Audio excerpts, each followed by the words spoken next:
बाज एक ऐसा पक्षी जो आकाश पर राज करता है। वह 70 वर्ष जीता है, परंतु अपने जीवन के 40वें वर्ष में आते आते उसे एक महत्वपूर्ण निर्णय लेना पड़ता है। उस अवस्था में उसके शरीर के 3 प्रमुख अंग निष्प्रभावी होने लगते हैं। पंजे लंबे और लचीले हो जाते हैं तथा शिकार पर पकड़ बनाने में अक्षम होने लगते हैं। चोंच आगे की ओर मुड़ जाती है और भोजन में व्यवधान उत्पन्न होते हैं। पंख भारी हो जाते हैं और सीने से चिपकने के कारण पूर्ण रूप से खुल नहीं पाते, उड़ान को सीमित कर देते हैं। भोजन ढूंढना, भोजन पकड़ना और भोजन खाना, तीनों प्रक्रियाएं अपनी धार खोने लगती हैं। उसके पास अब 3 ही विकल्प बचते हैं, या तो वह देह त्याग दे, या अपनी प्रवृत्ति छोड़ गिद्ध की तरह त्यक्त भोजन पर निर्वाह करे, या फिर स्वयं को पुनर्स्थापित कर आकाश में एकाधिपति के रूप में फिर से राज करे। जहाँ पहले 2 विकल्प सरल और त्वरित हैं, अंत में बचता है तीसरा, लंबा और अत्यंत पीड़ादायक रास्ता। बाज चुनता है तीसरा रास्ता और स्वयं को पुनर्स्थापित करने की ओर अग्रसर हो जाता है।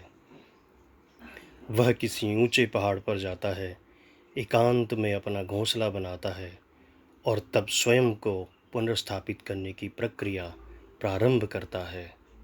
सबसे पहले वह अपनी चोंच चट्टान पर मार मार कर तोड़ देता है। चोंच तोड़ने से अधिक पीड़ादायक कुछ भी नहीं पक्षी राज के लिए, और वह प्रतीक्षा करता है चोंच के पुनः उग आने की। उसके बाद वह अपने पंजों को भी उसी प्रकार तोड़ देता है और प्रतीक्षा करता है पंजों के पुनः उग आने की।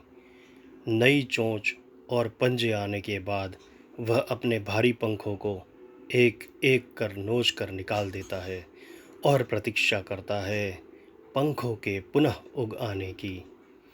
150 दिनों की पीड़ा और प्रतीक्षा के बाद मिलती है वही भव्य और ऊंची उड़ान, पहले जैसी। इस पुनर्स्थापना के बाद 30 साल वह और जीता है, लेकिन ऊर्जा, सम्मान और गरिमा के साथ। इसी प्रकार इच्छा, सक्रियता और कल्पना जब तीनों निर्बल पड़ते हैं हम इंसानों में, तो हमें भी अपने भूतकाल के अकड़े हुए अस्तित्व के भारीपन को त्याग कर कल्पना की उन्मुक्त उड़ानें भरनी होंगी। 150 दिन न सही, केवल 60 दिन या 30 दिन ही बिताए जाएं स्वयं को पुनर्स्थापित करने में। जो शरीर और मन से चिपका है उसे तोड़ने और नोचने में तो पीड़ा होगी, लेकिन जब बाज की तरह उड़ानें भरने को तैयार होंगे तो इस बार उड़ान और ऊंची होगी, अनुभवी होगी, अनंतगामी होगी। आइए कुछ चिंतन किया जाए।